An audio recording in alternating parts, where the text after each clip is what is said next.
I'm told the number one fear people have is speaking in public. It's the one fear I don't have. Join me for the Love Speaks series, where we leave fear behind and we speak love. Loving our story, loving speaking, doing what we love, loving each other, and loving ourselves. Our stories are what connect us and make us happier humans. So join me and my Love Speaks friends for some stories, some laughs, some inspiration, some public speaking tips, and some unexpected truth. It's the Love Speaks series, where a little bit of love goes a long way. Welcome to the Love Speaks series. Here's your host, Sally Lou Loveman. Oh, hello, everybody. Oh, my goodness. Well, you all know I truly believe that story is our superpower. It's what makes us uniquely us. It's what connects us to other humans. And none of us have any idea the impact our stories can have, especially when our story is hard. And today is a hard story, but it's a beautiful story. It's a story of hope. It's a story of love. And when you can see someone, hear someone speak a hard story and see them standing, loving, living, hoping, dreaming, it gives us all that same feeling of hope and love and resilience and dreaming. And that's what love is all about. So today, this is a very special conversation for me, and I think it's going to be for you as well. John Trautwein is an ex-pitcher for the Boston Red Sox, a lover of the Jersey Shore. Yes, ma'am. A phenomenal father, husband, brother, and friend, or what he calls life teammate, but he's going to tell you a lot about that in a second. He's a successful businessman, an accomplished speaker, so I do want to hear your speaker tips, John, and the founder of the nonprofit Will to Live Foundation, named for his son Will and dedicated to raising awareness of teen suicide. He is the author of My Living Will. I'm sitting here right with it, my book, A Father's Story of Loss and Hope, and he is my friend. And I am so grateful to have him live in the studio all the way from Atlanta in person because his message saves lives. Please help me welcome my friend John Trautwein. Hey, Trouty. Sally Lou, great to be here. Thank you so much. I'm so happy. I wish we were videotaping this. One day I'll get to that. But, you know, it's like we've talked about this for so long, and we've had many, many, many conversations by phone, in person. You've been just a champion of this message for so long, and you've changed so many lives, and you've definitely impacted my heart in every way. And I'm so proud to call you friend. So thank you. Thank you for being here. Well, it's great to be here. And as you know, Sally Lou, I've been following you as well. And not we only have a love fest. Not only as a friend, but as, on social media and Instagram and hearing you and listening to you and reading about you and reading your book and things like that. I'm just... We both have platforms of love. Yeah, exactly. And that's really, truly what it is. And I say we just take this on the road, but I want to start by saying something. This is my second season of the Love Speaks series, and this is episode number 13. Oh, boy. So Will is here. Will Wink right there. Will Wink. I just got the chills all over my body. So that's great. For those of you hearing this, you won't understand. So let me ask you, John, Sure. Tell me about your son, Will. So Will Trautwein is the oldest of our four kids. Mm-hmm. And he was, he left us 10 and a half years ago to mental illness, depression, and which led to suicide. Mm-hmm.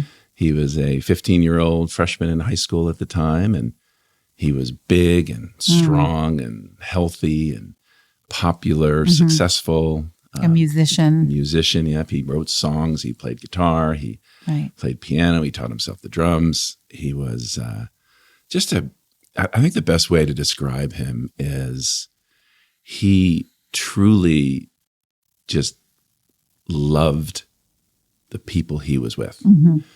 And it was very interesting. I never really understood that until after he died. Oh, right. And I saw this outpouring of love from his friends. Right. And it wasn't just the lacrosse team. Right. It wasn't just the musicians. Mm-hmm. It encompassed all diversity that you can think of. Wherever he they walked. all loved him and he loved them. And Yeah. he truly rejoiced in the success of his friends. And I think that's probably That's the a life number teammate one- thing. Yeah.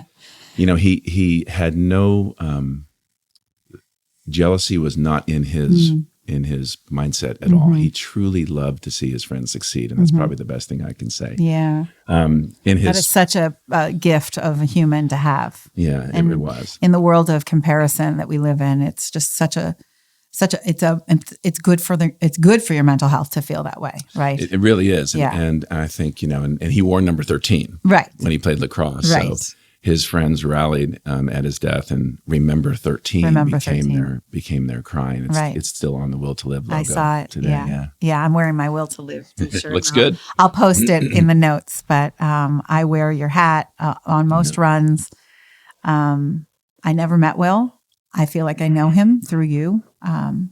But go on, tell me more about Will. So he was just this beautiful, beautiful boy. Your first. He was, and he was he was a leader by example.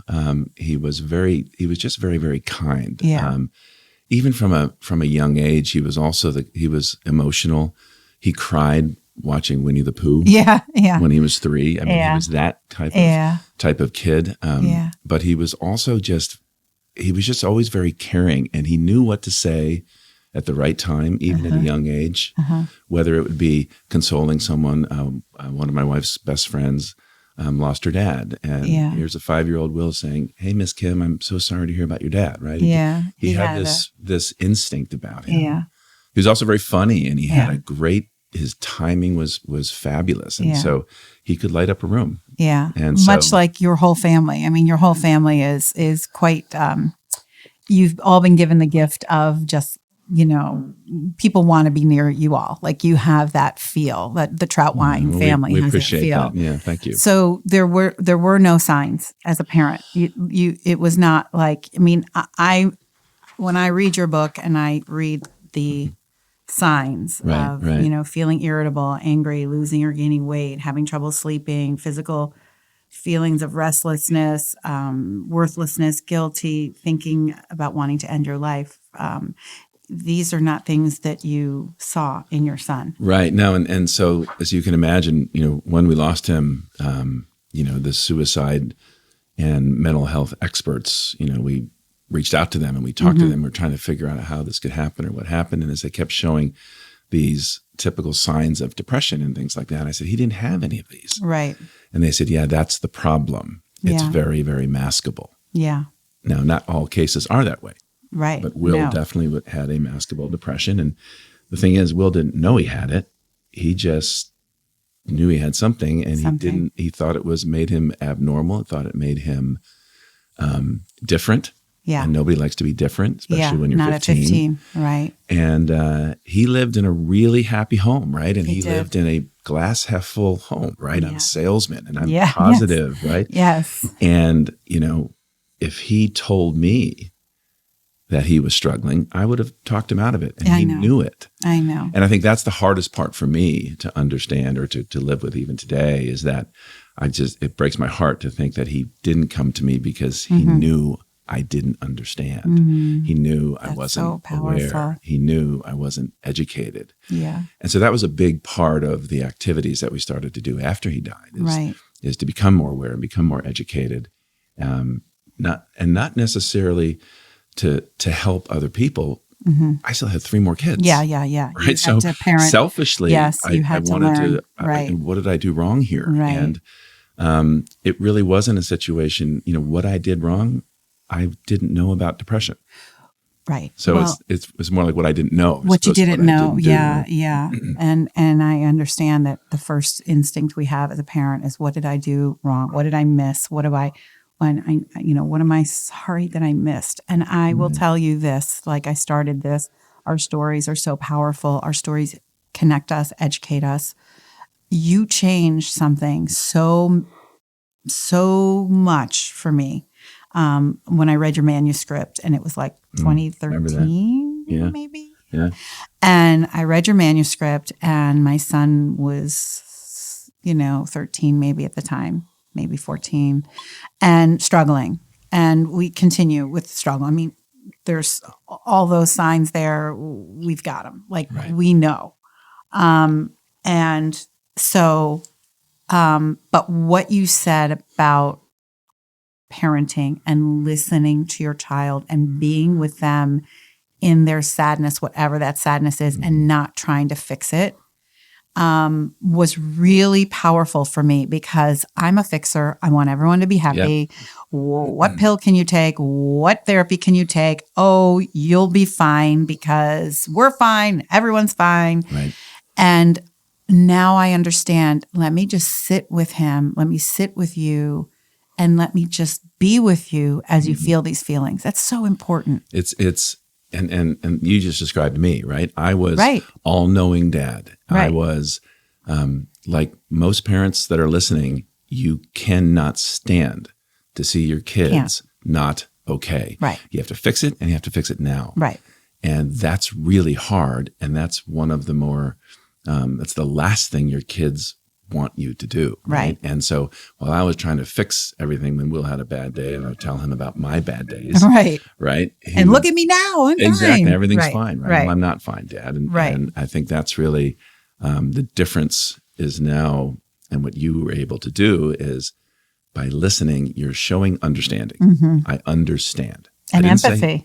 I didn't say I agree. Right. But I understand. Right. And you think about what's going on in the world today. Right. How important my goodness. that is. Just I would love for everybody to just spend 5 minutes and put themselves in somebody else's shoes, right? Right. And just try to understand why they're coming from that direction or that reasoning, because there's usually a decent reason behind it. Right, always. Whether there's you a agree story. with it or not, right? There's always a story. Everyone's got one. That's what I learned the most, is that these kids are really living in a world that I could not relate to because I did not live in that world. We grew up. Yeah, we grew up in a perfect. Not perfect, but it really was, pre-COVID, pre-9/11, pre-a lot, and it was pre-internet. It was just pre-internet. Oh my God, that's more than everything, right? Yeah.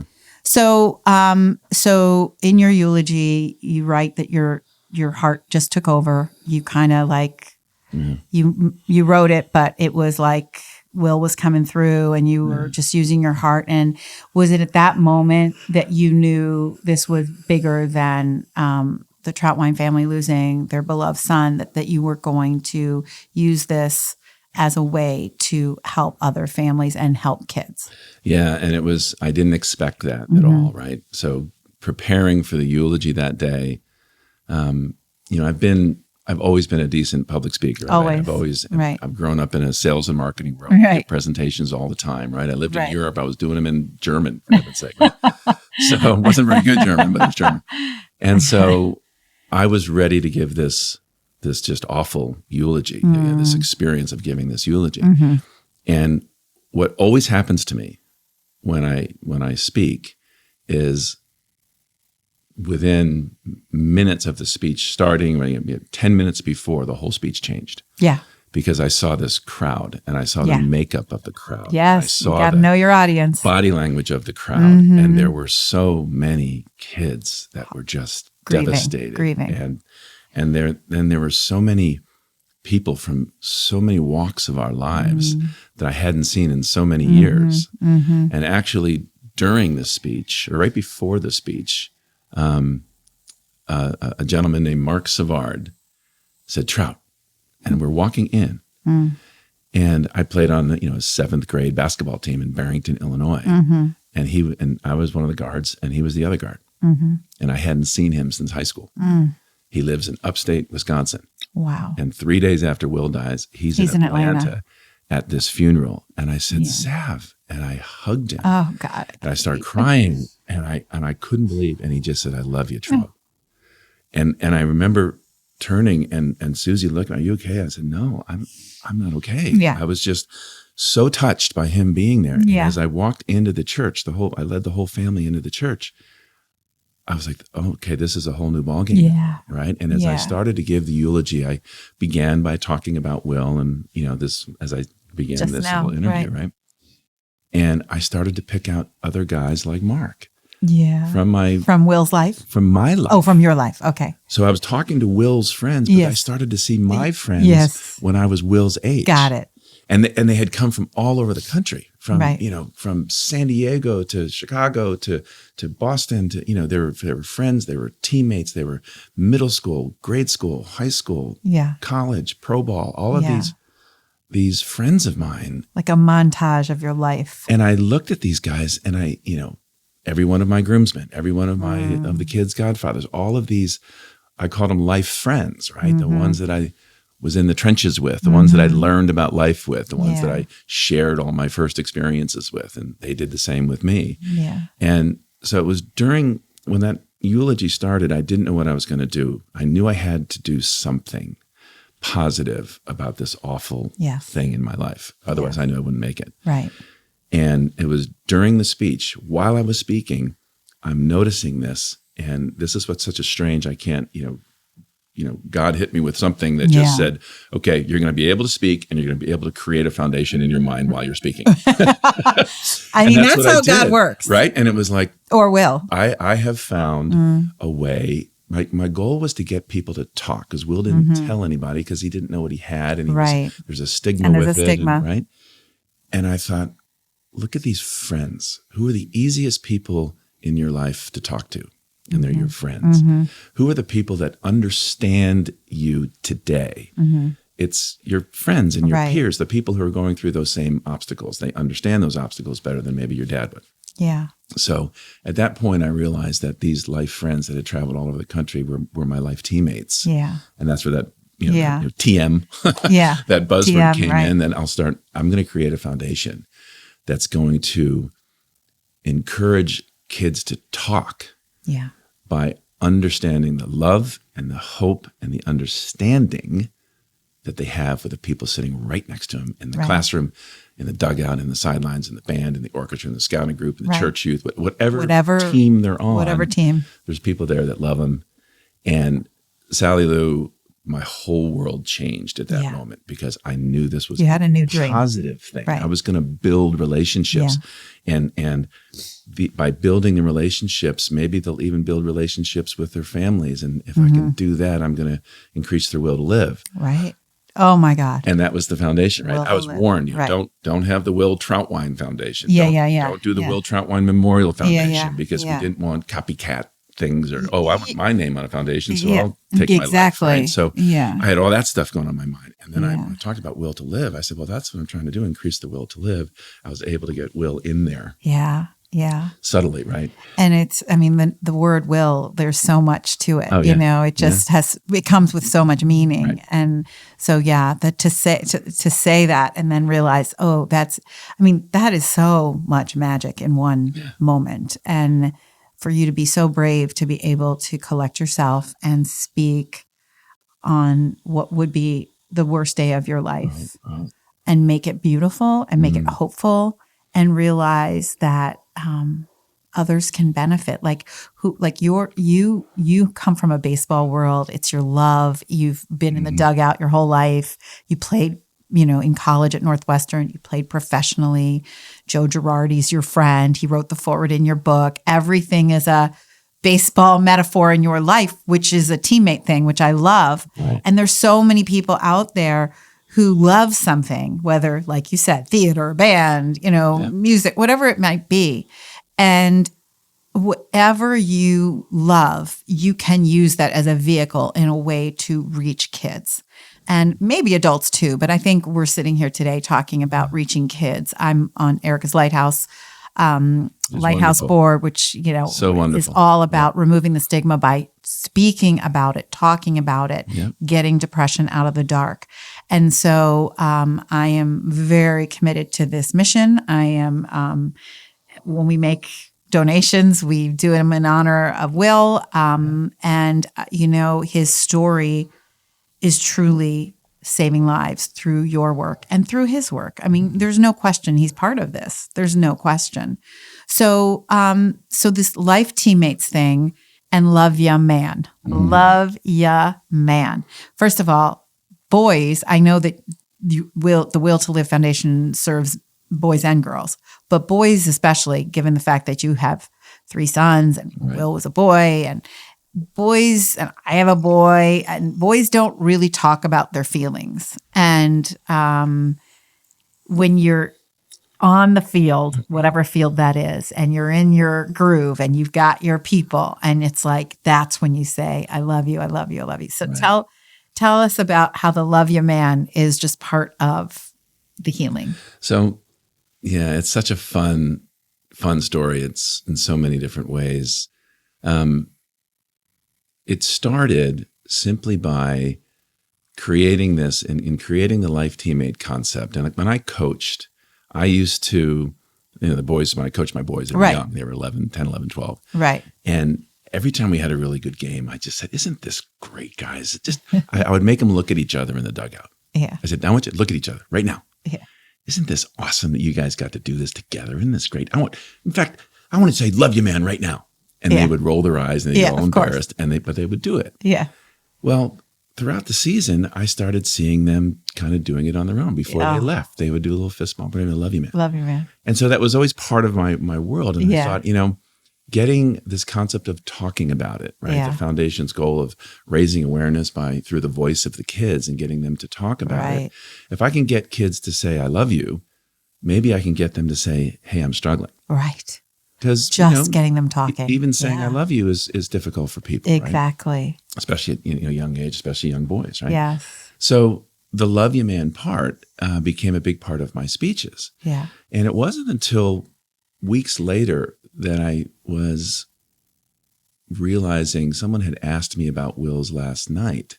And we had gone to dinner as a family and all of this. And we had it was a great night. Right. And I was sitting at the kitchen and the computer at the base of the steps going up to his bedroom. And he said, all right, Dad, I'm going to bed. I said, all right, Will, love you, man. And we fist bumped. Those are the last words I ever said to him. We're love you, man. And here I was starting this love you, man movement to try to get kids to say it. And what's really interesting about it, that one of the first speeches I did was to a women's lacrosse team. And I said, maybe, should we say love you, baby? Right? I was being very conscious. Yeah. And they're like, no, No. we're going to say love you, man. I said, Exactly. are you sure? So I'm going to, when I get yelled at, I'm going to call you, right? Yeah. And so it was love you, man. Yeah. And it wasn't love you, it was love ya. Love ya. Right? And it's a buzz line in our community. Yeah. And I've got these wristbands that you see people as high as Mookie Betts with the Red Sox used to wear the love you, man wristband. Yeah. And it was it's just a very powerful way made it a little bit easier to say I love you. Right. But you're still saying I love you. Right. Right. And by doing You're being vulnerable. Exactly. And it just helps build Which is that relationship. which is an invitation to talk about anything. And when I give the speeches, I say, by saying that, guys, 2 things happen. 3 things happen. 1, you made them feel better. 2, you made yourself feel better. Right? And number 3, you've opened up a door that says, I love you. Know that I'm here. Because you want your friends to talk to you when they're struggling, right? And I use the example, there's an empty room at the top of my stairs. Picture your best friend's room. Yeah. Picture your best friend. Picture your best friend's bedroom. And now picture it empty forever. Yeah. That's hard. And that really gets them, right? And I'm just saying, very visual. I said, so tell your best friend that you love them. Make sure they know that you would want them to call you if they're ever struggling. Be there for them, and they'll do the same for you. And you create this plan. Yeah, right? it's really truly a plan. And I know the stigma is so there. And I even speaking with my own son, I'm like, just tell your friends. Just let them know. Because then it holds everyone accountable, and then it's like, okay, I get that. So he wasn't being rude. He's just having a hard mental health day. Or he seems like he's okay, but is he? I don't know. Let me check on him. So it really, I think if we can all speak about it without it, being fearful of judgment, that is just the way we heal. And what you're doing is that conversation of an invitation to say, I'm here for you. And there's beautiful. lots of different ways to do it now. You can do all this through a text. Exactly. Hey, just want to tell you, Yeah. I was thinking about you today. Love you, pal. Yeah. Something like that makes people smile. Yeah. Right. And, Oh, yeah. And, they're comfortable. It's a shot of adrenaline. So any way, love is good in any angle, right? Yeah. And so whether it's through social media, whether it's through your phone, whether it's face to face, right? Face, right. Some people it might be easier to do the text, but Right. it's there. How has the pandemic, as we all know, we were facing a epidemic for teen depression prior to the pandemic, and now it's just the numbers are so staggering. And how has the pandemic changed your work with the work you're doing at the foundation? Yeah, so great question, because it's so important, and it slowed things down because we couldn't get together, right? And we tried, the foundation main events. There's the Where There's a Will, There's a Way 5K, which is put on by the kids. Right.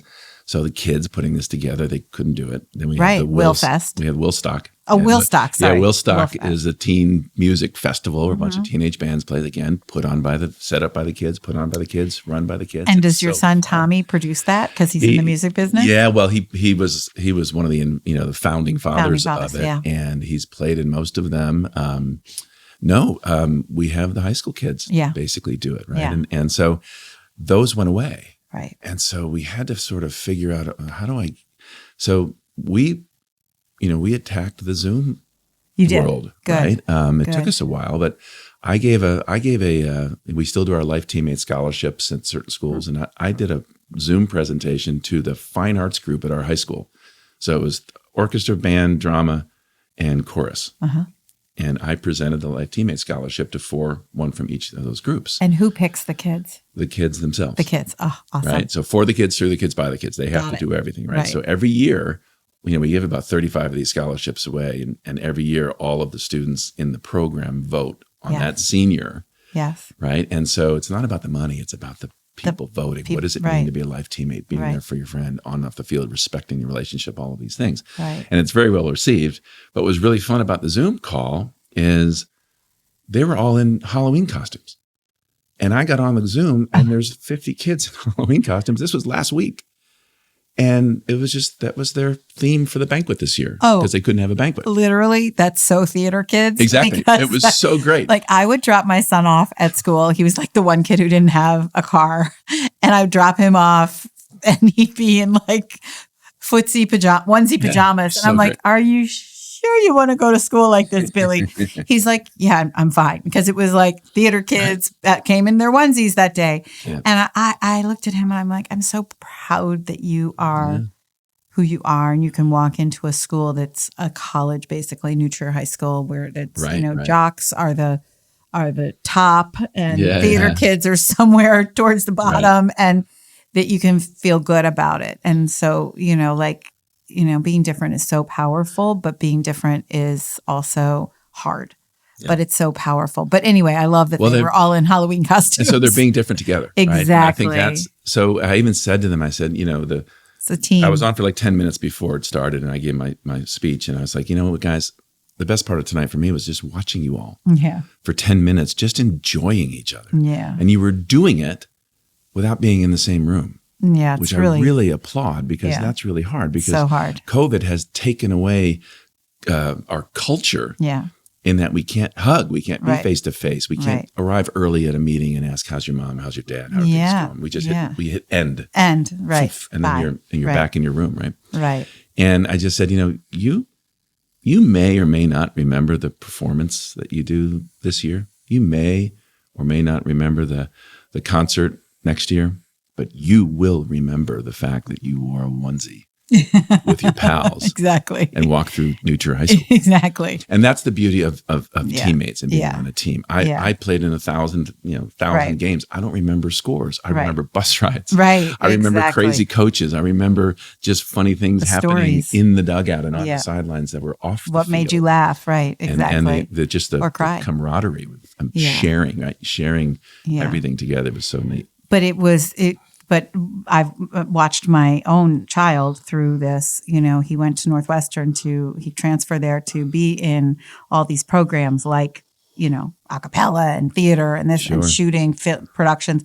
And then when COVID hit, all of that ended. So his last year and a half of college was really in his apartment, isolated on a computer. And so that's why I'm saying, like, yeah, it's great that you're having the Zoom calls, but some of these kids have really missed a window that they can never get back because you're a senior in high school once, you're a senior in college once, and you're not going back. So how has that, have you seen spikes in people needing more help? Absolutely. So the 1 in 5 and 1 in 6 have now become 1 in 2. Yeah. Now, it doesn't mean 1 in 2 are contemplating suicide. Yes. But it's 1 in 2 are struggling. And so the awareness level has to be even higher for parents whose kids are stuck in a room all day. Right. Kind of doing some sort of class while they have, the TV on or something. Yeah. I'm thinking of my own daughter, Of course. And I'm like, this is awful. Right. And, so we're just a little bit more careful. So trying to figure out, encouraging a Zoom lunch, right, with your friends, encouraging some way to share. This is where even our kids are doing, Xbox. Yeah. And you're communicating with someone they know. And it's like being on a team, even though you're not face to face with them. At least I'm like, well, at least they're talking to somebody. Right. It's not stuck in this lonesomeness, right? The human spirit craves companionship. Right. I say that in my book. I have a whole chapter on it. Right. And the pandemic has really affected our ability to have that companionship. Yeah. So being more very aware lonely of that time. is just so important. I'm being asked now to speak to companies by their HR departments. Good. From the mental wellness aspect of things. And, as you should be. Because it's hard, and it's hard for me, right? It's hard for, people our age to, you walk into a conference room and you might trash talk with somebody. You might, you might get intense. You might ask how their dad's doing, right? And then the meeting ends and you walk out of the meeting and you might say, boy, that was brutal. Right? But at least you're talking. You have a break room. You have a water cooler. You have these discussions and there's some camaraderie and you can go to lunch nowadays. Now here you hit end or leave. Right. And now you're alone in this room again. Right. It's like gasoline on the fire. Yeah. And it really, I'm watching it I have a front row seat to it right now, personally.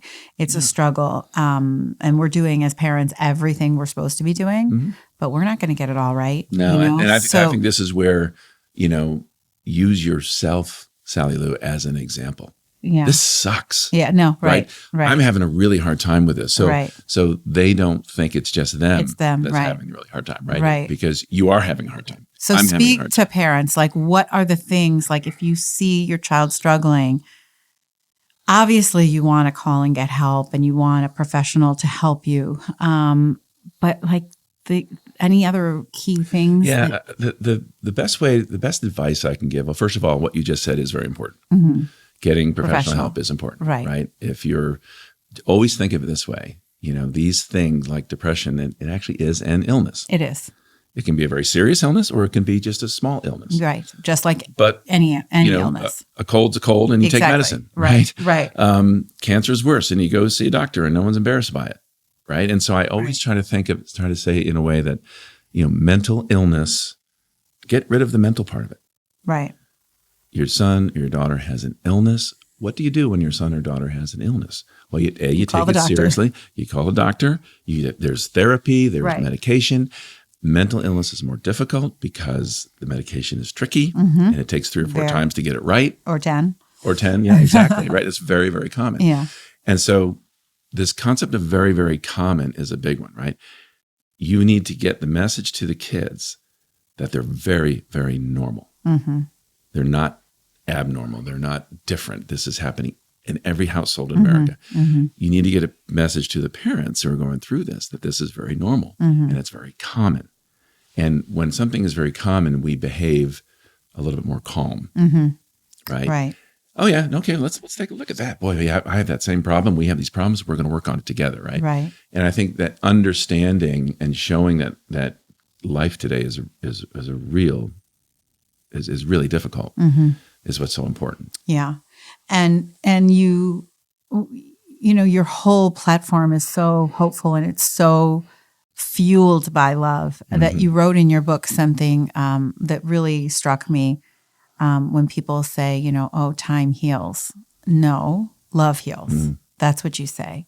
So really, truly, love wins. Love heals. Love speaks. Love is love.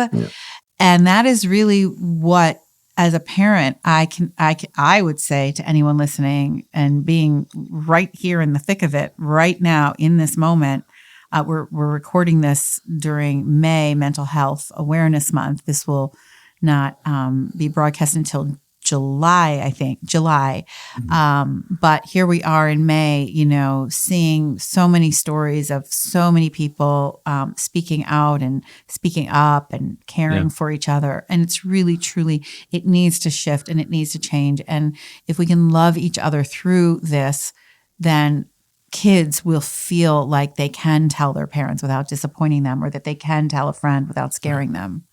Yeah, no, and it's so funny. You and I have had fun over this over the past year with the Love Heals and the Love Wins, because it's the same thing, right? And I just feel that what's been really fun about my world and the foundation is I'm just telling kids to love each other. Yeah. And it's a fun thing to be able to do, and we do it in a fun way. And by loving each other, you understand it, you forgive it, you respect it, you listen to it, you listen when they're not even speaking. And people really respond like, wait, what did he just tell me to do? Because now all of a sudden I'm sitting here having kind of a light bulb moment where my shtick at the Oprah Winfrey Show pre-show warm-up was, turn to the person next to you, that person who stands by you in life, your top Oprah pick. You couldn't be here without them, and tell them you love them. And people are like, what? And then people will come up to me after. In fact, one mother came up to me and said, I was with my son. My son's never told me he loved me. I mean, this kid was 18. Never told me he loved me. And he did today. Thank you. And I'm like, really? Like, that's what I did? It's huge. You have no idea when you encourage and you tell people you're in a safe place. Just tell them you love them, I think, I speak to coaches a lot, right? Yeah. Being an ex-athlete and has to speak to teams and coaches. And they're in such a position of make or break this, like you could help and you could hurt. And they some of them are old school. They want to be like Bobby. They want to be Bobby Knight, right? And I'm like, yeah, you can be Bobby Knight, but Bobby Knight was Bobby Knight to 22-year-olds. Yeah. Yeah. These are 15-year-olds. 11-year-old. And I just said, they say that a good coach has the capacity to love his players. Mm-hmm. And I don't think that's enough. And I actually say a great coach shows it. It's the showing of the love that's so key, right? And I think, I gave a speech to these coaches, and I counted, I had like 217 coaches in my life. It's a lot. Since Little League up through, I played 3 sports in high school, and then all the pro ball and all that. Right? Wait, your 3 sports? I know baseball, football, basketball, and baseball. Oh, baseball, right? And then I was in the band, right? I had lots of adults in my life that had the real opportunity to make a positive impact on me, right? And of the 200 plus coaches, I get a kick. 7 of them get Christmas cards from me. And I don't know what that ratio is, but it's not high, but it's not many, right? 3.5% or something, right? So I said to myself, I'm like, well, why? What did they do differently? Because some of those coaches were really tough on me. Yeah. But they also found a way to show me that they really cared about me and that they loved me. Yeah. And those are the ones that I wanted to make proud, right? Yeah. Those are the ones I wanted to be like. And I just thought, so I said to these coaches, show them that you love them, guys. Yeah. It's a tough world, but don't just, I had one coach, my high school baseball coach, I didn't think liked me. Mm-hmm. He drove 13 straight hours to come to Will's funeral. Yeah. And I'm like, I thought he didn't like me. Right. And I was kind of mad. I said, why? He showed you. We could have had a relationship, right? A lot longer later. And all these years had gone by. The guy loved me, but he didn't have. Well, guess what? What's his story? What was he keeping? Exactly. All of that, right? So it's a very difficult, it's a very difficult thing. But the beauty of the Love Heals is that, it's true. Time doesn't really make it better. Yeah. No. Time might make it fade, I guess, but I still miss Will. Yeah, of course right? you do. And so I try very, very hard every single day to go where the love is. Mm. And that's a kind of a fun thing. Like, where's the love going to be today? Yeah. Right. And make sure I find it. Yeah. Find it. Even when it's going to be a tough day. Right. And I think that's a really fun thing. And I never did that. I didn't do that before Will died. Yeah. Why would you? So You wouldn't know to. You thought you little, had everything you needed. Yeah. And the truth is that when you do look for the love, you're looking for it for yourself, but you're also looking for it for others. So it goes both ways. If it's serving you, it's serving others. Yeah. So that's the good news. Most marriages don't make it, and yours is magnificent. I pray for you and Susie every night. I was so glad to meet her at the reunion a few years ago because I'm like, I pray for John every night, and I don't pray for you enough because I never met you and I didn't know you, and now I love you and I'm going to pray for you all night. And she must have been like, oh my God, please stop. But I have my prayers that I pray at night, and sometimes if I miss a night, I do it in the morning, whatever I do. And you guys are right there, and I pray for you to have moments of peace. Because you just you can't, there's always going to be a wedding where your son would have been in that wedding, or, a child being born and their grandparents now, and that could have been Will's. All of these life moments where you think, wow. But then the sun shines and you're on the Jersey Shore, or the snow falls on your Christmas Eve in Philadelphia, wherever you are.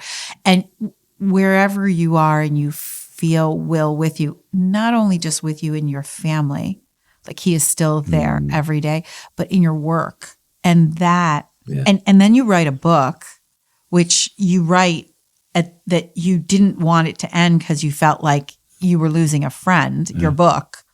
I totally got that because writing my book, I felt so close to those I had lost, namely my dad. But anyway, the love heals is the key to all of this. It really, truly is the key. So how are you and Susie, how do you make it? It's, and we've always had a very strong marriage, which we're very blessed for. Marriage is hard. And by the way, she's also an athlete. And so I really, truly believe athletes can do anything. But go ahead. Marriage is hard. So it is. And so, we always had this, I call it like a personality click. We just always just got each other. And when Will died that very day, we both were very, very scared because we knew the statistics. It's like 80% or something crazy like that don't make it. Marriages don't make it. I'm not an expert on this. I think two things that made it, that helped us was one, Will died in a way that was equally, how would I say, obviously equally devastating, but there was no blame. I wasn't driving a car that got in a crash and Will died, right? Yeah. So we were both sort of independent of his death. Yes. We both blamed ourselves, and we both talked ourselves out of blaming ourselves, right, if you will. Yes. So there wasn't that aspect of it. Oh, well, if you wouldn't have made him go to lacrosse that day, it would have never happened. There wasn't any. There could be no blame that way. Right. And then I think the second reason is we just. That's the best way to describe this. We had this. We had this job. We have 3 more kids. Yeah. And I talk to people all the time that go through this now. It helps to talk to someone, if someone loses a child, it helps to talk to someone else who's lost a child. It worked for me. Every once in a while, I'll meet somebody who loses an only child or loses one of 2. Susie and I went from a really, really busy, hectic house to a really, really busy, hectic house. Right. Will was 15, Tommy was 13, Mikey was 11, and Holland was 6. Right. And we had a dog. Right. And it was hectic, right? So we had this what's next? I mean, the kids were looking at me like, what's next? What, am I going to go to practice tomorrow, Dad? Right. So right. we had to find a way to get that life back. Yeah. And when I talk to people the dynamic changes so dramatically from 2 kids, now there's just one. Not only is it extremely hard on the one kid because that he or she's not sharing the pain. Yeah. It's hard on the parents because the whole dynamic of the house is so dramatically different. Right. So we were lucky in that. And I think the other thing is we both recognized early that the most important thing we could do for our children is love each other. Mm-hmm. Susie and I love each other. And you're crazy for each other. And so put that helps. first. And so we've always that way, right? Yeah. I love Will, Michael, and Tommy, but most of all, I love their mommy. Oh, I said that to them long before Will died. Yeah. Right? It was my job to love their mother. Their mother. Right? Yeah. And that's everything starts from that. And and so that approach, which by the way, I get that from my mother, that approach I think really helped us. Yeah. And so we got even closer. Yeah. Nobody knew the pain that Susie was feeling like I did. Right. And she knew that. And nobody knew the pain that I was feeling like she did. So it actually brought us close together. And I think the hardest part was we grieved differently. Yeah.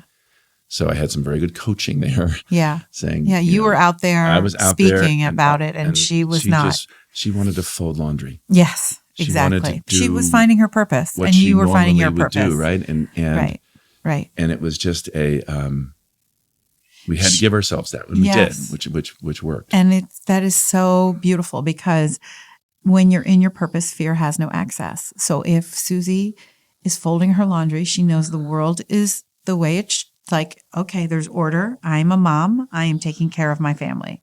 You're in your purpose. You're a salesman. You can go out there and speak.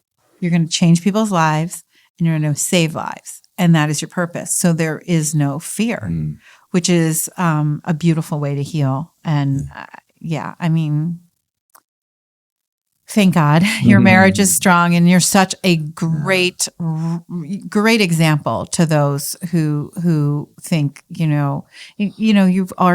you meaning anyone who loses a child, whether it be to suicide or another disease or whatever it may be, you've lost so much.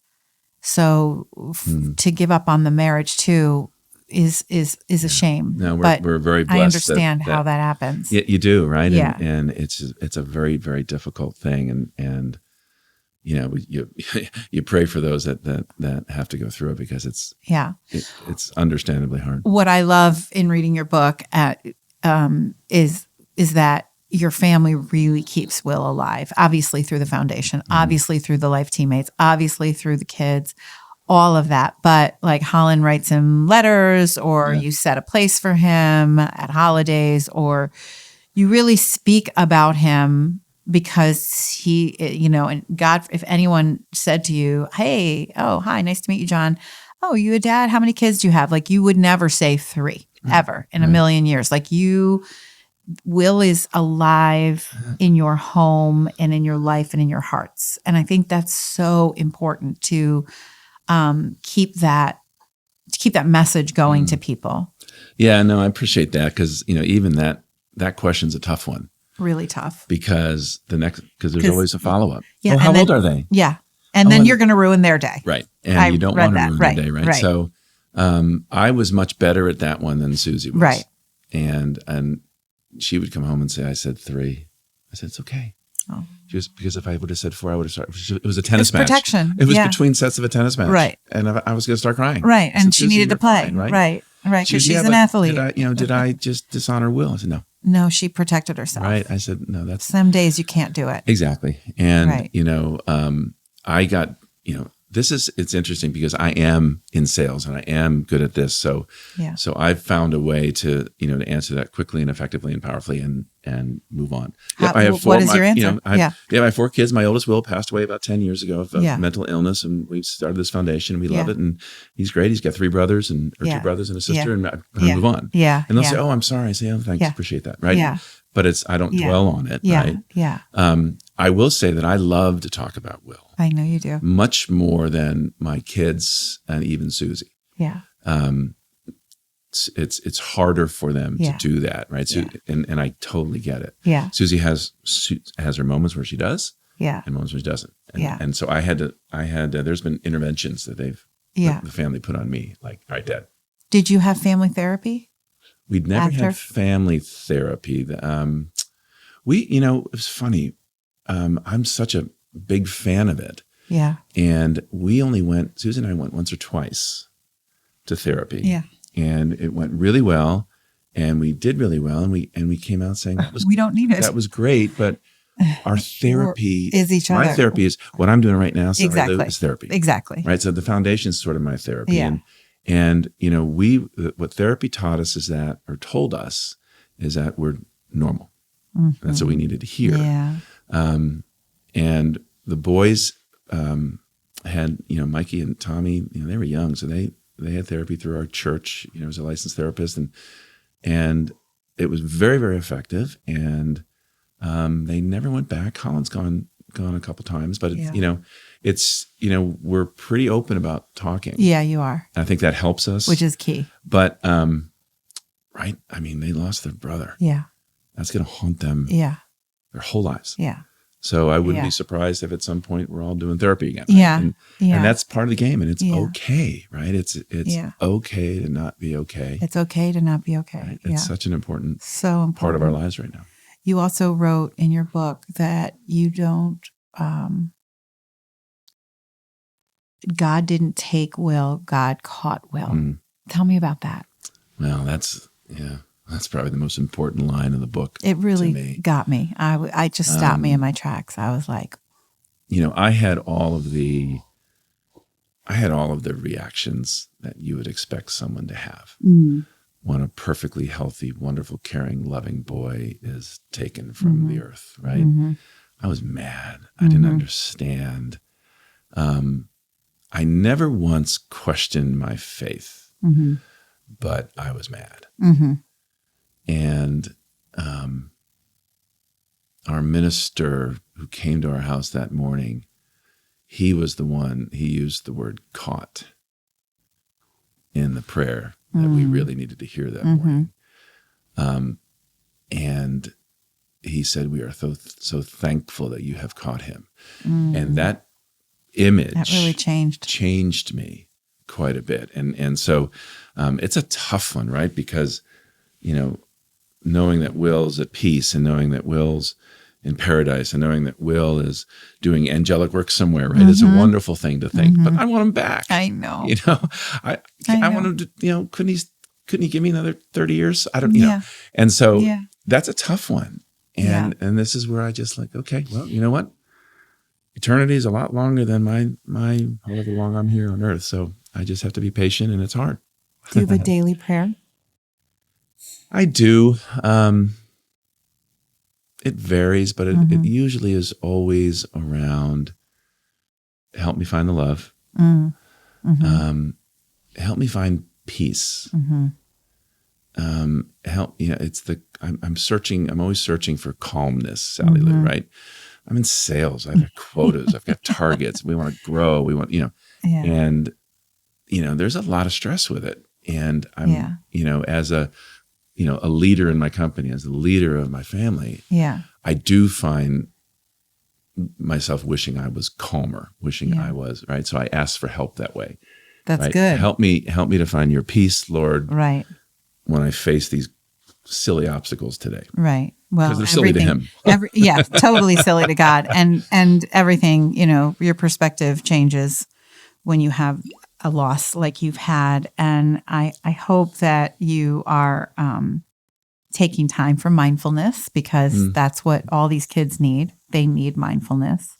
Yeah. They need to know that God lives within them. And that is exactly, it's like, I hope I can remember this. I saw this quote recently. Prayer is when you talk to God, and meditation is when God talks to you. Yeah. Ooh, I pulled that out of nowhere. That's good. But it's true. Like when you are in meditation, that is God speaking to you, but God is really you. Right. So it's really just about feeling that moment of peace Literally. Yeah. It's the most peace I can find when I'm in meditation. So I think, and I think that's where I like to think God is in the little things. yes. And, as you go through your day, right? And I think in the book I call them singles, right? Rather than home runs. Oh yeah, yeah, yeah. Look for these little Little things. singles. Yeah, Yeah. the sunrise, Yeah. the sunset, these things that Yeah. happen all the time. Yeah. And there's just so many. I mean, look what I'm doing right now. So I'm here in where I grew up Yeah. with my family. Yeah. I'm going to see my son Play baseball. with his whole family at at your Northwestern, alma my mater. alma mater, right? I'm staying at my best friend's life Yeah. teammate's home. Yeah. Where it's so wonderful. Yeah. And it's, those are the things that really matter. Yeah. And so trying to a find sunny those day. and get those I hope you're things going to into get to the lake, into your world. Yeah, sure we will. find some sea glass, and Yeah, just yeah, yeah. take one step at a time. Yeah. What's exciting and new for Will to Live Foundation coming up? Is there anything coming up that's new? Well, I think the releasing, world opening up. Yeah, the world opening up is going to be big, right? So I have been asked, I speak a lot, and most of the time they're not massive speeches. They might be to a team or a group. But I do speak a lot to high schools, like student bodies. And you really don't need notes because you know your story. Yeah. You know why you're there, and you are speaking from your heart, which is what I tell everybody. Like, if you know your purpose, you know your story, you let your heart take over, what happened in your eulogy moment, you are an incredible speaker. You invite your audience into your life. And it's so important to trust that. Yes. You really do, because it's like, I'm going to speak to a high school. Well, it's going to be Johns Creek High School in Johns Creek, Georgia. Well, those seniors have heard me 3 times. Yeah, exactly. This will be the 4th time. Yeah. And the message is The same, but how are you going to make it different? And I never know how I'm going to make it different until I'm actually speaking. Yeah. Because something happened last night. Something happened last week. So, Exactly. Obviously the pandemic and, Exactly. adds a different approach. What I like to do, and I wonder if you do this too, like I really open, like I sit eyes closed, I open my arms and I'm like, source, bring me, just let me open my funnel, just channel it through me so that whatever happens here, I'm not, reading from a script and telling you my story. I'm literally telling you my story. And this script is a barrier, or that podium is a barrier. What's funny is I love to be in the audience when I speak. Like, I don't want to be on a stage. I want to be with the team in the field. So I would imagine you probably are the same way. I walk the whole place. I go up the rows. Exactly. I go back. I get right into there. Sometimes I get right into somebody's face. Yep. I think one of the fun things about that is I definitely am different, right? Especially when I'm talking to high school kids, right? They're not listening to a doctor. Right. I'm not a PhD. I'm not a physicist. I'm not a psychologist. I'm a dad. You're a dad. I'm a dad who lost his son, doesn't have an answer, but has found a way to make his life a little more fun. And, right. And so they, and when I tell these kids that they have it harder than I did, I tell these kids, you have it harder than your mom and dad did. Yeah. You don't hear that very often, do you? No. And they go, no. I said, well, you did, because your mom and dad didn't have a cell phone. Right. They didn't have social media. When their girlfriends, girlfriend or boyfriend dumped them, nobody knew about it. Nobody knew about it. Right. When you fumbled, it wasn't on YouTube. All these things, right? Right. I said, you guys have it really hard, and I'm really impressed with you. Right. And they're looking at me like, I love you. Yeah, I love you, man. So I've caught them now, and I said, I never said that to my son. Yeah. I never said to Will, gosh, this is hard. Yeah. I didn't have to get straight A's to go to Northwestern. Right. Let alone AP classes to go to Georgia. Right. I didn't have to make a travel team to make my high school team. I didn't have to make a travel team when I was 10. We didn't even have travel teams. Exactly. Right. Right. I didn't, when my girlfriend dumped me, right. Nobody knew about it. Right. Right. Nobody tweeted it. Right. Right. And so my world, these kids wake up knowing that if they make a mistake, right, everyone they've ever known will know about it by dinner. And not only that, but also, I didn't get invited to that party, right, or whatever. Oh, and they know that, right? And the likes and all this, right? Oh, yeah. I always used to say the difference between the big leagues and the minor leagues was this. I got that question a lot. in the minor leagues, when I gave up a home run, Who cares? the 1,007 people in the stands booed me. Right. In the major leagues, when I gave up a home run, Yeah. 50,000 people booed me, and every single newspaper in the country talked about it. Right. My whole life was exposed. Right. But I was 26. Right. Our kids' whole life is exposed when they're 12, in their phone. Right. 10. Right. And that's something that's just so different. So when I do speak, that audience, when it's so kids, impactful. they look at me like, okay, Thank you for saying it. He gets me. Yeah. Right? Thank you for saying it. Right. Like they're like, wow, that is so true. Maybe they never even thought about it because it's their life. Why would they think any different? And then I tell them, so go easy on your mom and dad because they're just like I was. Just go easy on them. Yeah. But often when I speak at high schools, I'll try to speak at the school during the day.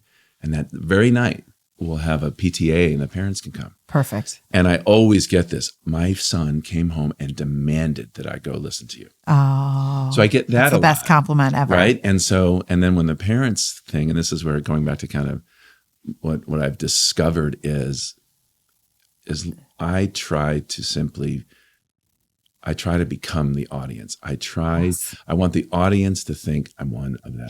Yes. I'm just like you. I'm a mess, right? Right. And I make fun of myself, Right. and I show Right. vulnerability, Right. and I'm not giving him answers. I'm giving him, here's what worked for me. I don't know what worked for you. Yeah. And I think it's also more fun, right? There's You're approachable. You relate to it. Yeah. You remove the barrier, and you do that through your story. Story removes the barrier between the speaker and the audience, and that's what you do. I can't thank you enough. The hour flew. I say this to everyone, but I really am saying this to you. Like, we could do 4 more. I usually say another, but we could do 4 more. If anyone is struggling, if you or someone you love is struggling, go, first of all, call 1-800-SUICIDE. That's a given. But also go check will-to-live.org. Okay. Yeah. And check out all the great work that you are doing, not just only in Atlanta, but in other places. And check out Erica's Lighthouse, because that's ericaslighthouse.org. Erica with a K, young girl who, similar, just a beautiful, beautiful young girl who took her life too soon.